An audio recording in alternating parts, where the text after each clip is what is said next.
ಕತೆ ಹೇಳೋಣವಾ? ಕೇಳ್ತೀರಾ ನೀವು?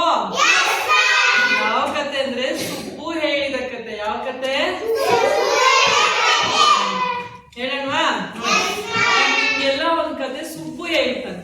ಯಾವ ಕತೆ ಹೇಳ್ತಾನೆ ಅಂದ್ರೆ ಬೆರಳುಗಳ ಕತೆ. ಇದು ಯಾವ ಬೆರಳು? ಹೆಬ್ಬೆರಳು, ತೋರ್ ಬೆರಳು. ಇದ್ಯಾವುದು? ಇದು ಮಧ್ಯದ ಬೆರಳು, ಇದು ಉಂಗುರದ ಬೆರಳು, ಇದು ಕಿರು ಬೆರಳು. ಕತೆ ಹೇಳೋಣವಾ? ಕತೆ ಹೆಸರೇನು ಅಂದ್ರೆ ಯಾರು ಮಿಗಿಲು.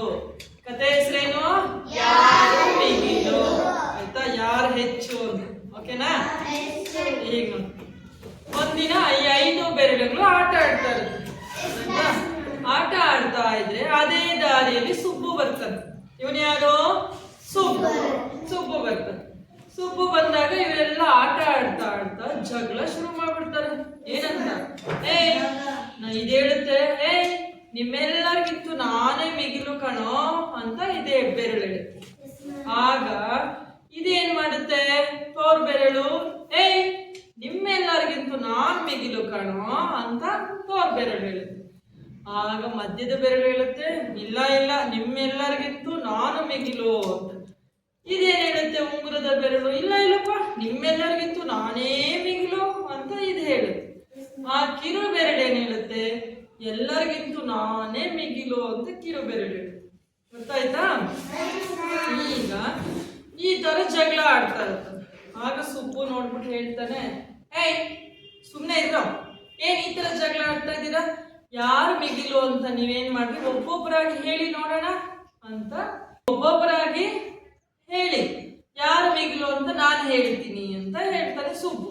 ಅರ್ಥ ಆಯ್ತಾ? ಫಸ್ಟ್ ಕಿರು ಬೆರಳು ಹೇಳುತ್ತೆ, ಅಣ್ಣ ಅಣ್ಣ, ನಾನು ಎಲ್ಲರಿಗೂ ನಮಸ್ಕಾರ ಮಾಡುವಾಗ ನಾನೇ ಮುಂದಿರ್ತೀನಿ.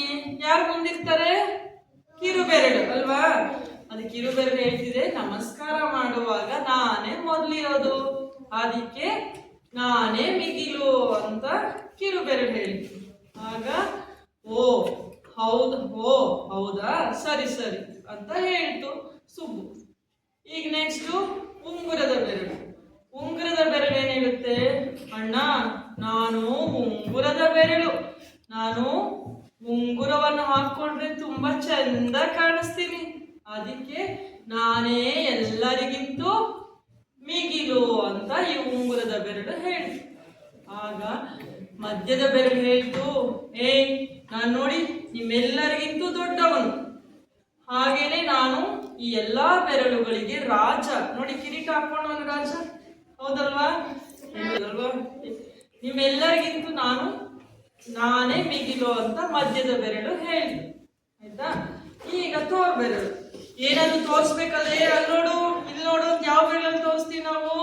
ತೋರ್ ಬೆರಳು ಅಲ್ವಾ? ಅದಕ್ಕೆ ಅದು ಹೇಳ್ತು, ಏನಾದ್ರೂ ತೋರಿಸ್ಬೇಕಾದ್ರೆ ನಾನೇ ತೋರಿಸೋದು, ಅದಕ್ಕೆ ನಿಮ್ಮೆಲ್ಲರಿಗಿಂತೂ ನಾನೇ ಮಿಗಿಲು. ಈಗ ಹೆಬ್ಬೆರಳು ಹೇಳ್ತು, ನಾನು ಹೆಬ್ಬೆರಳು, ನಾನು ವಿಜಯದ ಸಂಕೇತ. ನಾವು ವಿನ್ನಾದಾಗ ಏನ್ ಮಾಡ್ತೀವಿ? ಹಿಂಗ್ ತಮ್ಸಕ್ ತೋರಿಸ್ತೀವಲ್ವಾ? ಹೆಬ್ಬೆರಳು ತೋರಿಸ್ತೀರಲ್ವಾ? ನಾನು ವಿಜಯದ ಸಂಕೇತ. ಯಾರಾದ್ರೂ ಗೆದ್ದಾಗ ಏನ್ ಮಾಡ್ತಾರೆ? ನನ್ನನ್ನೇ ತೋರಿಸ್ತಾರೆ, ಹಾಗಾಗಿ ನಾನೇ ಮಿಗಿಲು ಅಂತ ಹೆಬ್ಬೆರಳು. ಸುಬ್ಬು ಹೇಳ್ತಾನೆ ಏನಂತ? ಎಲ್ಲರೂ ಈ ರೀತಿ ಜಗಳ ಮಾಡ್ತಾ ಇದ್ದೀರ, ನಿಮ್ಗೆ ಬುದ್ಧಿ ಇಲ್ಲ. ನಾವೆಲ್ಲರೂ ಒಟ್ಟಿಗಿದ್ದಾಗ ಮಾತ್ರ ನಮ್ಗೆ ಒಳ್ಳೆ ಬೆಲೆ ಸಿಕ್ಕೋದು. ಈಗ ನಾವು ಊಟ ಮಾಡ್ಬೇಕಾದ್ರೆ ಏನ್ ಮಾಡ್ತೀರಾ? ಅದು ಕೇಳುತ್ತೆ ಸುಬ್ಬು. ನೀವು ಊಟ ಯಾರು ಮಾಡ್ತೀರಾ? ನಿಮ್ಮ ಈ 5 ಬೆರಳಲ್ಲಿ ಯಾರು ಸೇರಿ ಊಟ ಮಾಡ್ತೀರಾ ಅಂತ. ಒಂದೊಂದೇ ಊಟ ಮಾಡಕ್ಕಾಗುತ್ತಾ? ನಾವು ಊಟ ಮಾಡೋ ಒಂದು ಬೆರಳಲ್ಲಿ ತಿಂತೀವಾ? ಇಲ್ಲ. ನಾವು ಊಟ ಮಾಡ್ಬೇಕಾದ್ರೆ ಏನ್ ಬೇಕು? ನಮ್ಗೆ 5 ಬೆರಳು ಬೇಕು. ಏನ್ ಬೇಕು? 5 ಬೆರಳು ಬೇಕು ಅಲ್ವಾ? 5 ಬೆರಳಿದ್ದಾಗ ಮಾತ್ರ ನಾವು ತೃಪ್ತಿಯಾಗಿ ಊಟ ಮಾಡಕ್ಕೆ ಸಾಧ್ಯ, ಹೌದಲ್ವಾ? ಆಗ ಸುಬ್ಬು ಹೇಳ್ತಾನೆ, ನೋಡಿ, ನಾವು 5 ಜನ ಒಟ್ಟಿಗಿದ್ದಾಗ ಮಾತ್ರ ತೃಪ್ತಿಯಾಗಿ ಊಟ ಮಾಡ್ತೀವಿ, ಎಲ್ಲ ಕೆಲಸಗಳನ್ನು ಕರೆಕ್ಟ್ ಆಗಿ ಮಾಡ್ತೀವಿ. ಜಗಳ ಆಡಿದ್ರೆ ಯಾರು ಹೆಚ್ಚು ಅಲ್ಲ, ಯಾರು ಕಡಿಮೆನೂ ಅಲ್ಲ, ನಾವೆಲ್ಲ ಒಂದೇ ಅಂತ ಸುಬ್ಬು ಹೇಳುತ್ತೆ. ಆಗ ಇವೇನ್ ಮಾಡುತ್ತೆ?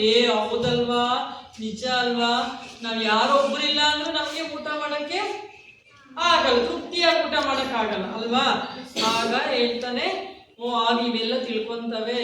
ಓ ಹೌದು ಸರಿ, ಸುಬ್ಬು ಹೇಳೋದು ಸರಿ, ನಾವೆಲ್ಲೊಂದು ಬೆರಳಿಗೂ ಒಂದೊಂದು ಉಪಯೋಗ ಇದೆ, ಎಲ್ಲರೂ ಹೆಚ್ಚು, ಯಾರು ಹೆಚ್ಚು ಅಲ್ಲ ಯಾರು ಕಡಿಮೆನೂ ಅಲ್ಲ ಅಂತ ಸುಬ್ಬು ಹೇಳಿದ ಮಾತಿಗೆ ಎಲ್ಲ ಬೆರಳುಗಳು ಹೌದು ಹೌದು ನಿಜ ಅಂತ ಹೇಳ್ತವೆ. ಅರ್ಥ ಆಯ್ತಾ? ಆವತ್ತಿಂದ ಅವೆಲ್ಲ ಯಾವತ್ತೂ ಮತ್ತೆ ಜಗಳ ಆಡಲ್ಲ. ಹೌದಲ್ವಾ? ನೀವು ಜಗಳ ಆಡ್ತೀರ ಈ ರೀತಿ? ಇಲ್ಲ, ಯಾರು ಅಷ್ಟು ಜಗಳ ಆಡಬಾರ್ದು, ಎಲ್ಲರೂ ಯಾವಾಗಲೂ ಒಟ್ಟಿಗೆ ಇರ್ಬೇಕು. ಆಯ್ತಾ? ಚೆನ್ನಾಗಿತ್ತ ಕತೆ? ಚೆನ್ನಾಗಿತ್ತಾ? Very good. ಕ್ಲಾಪ್ ಮಾಡಿ.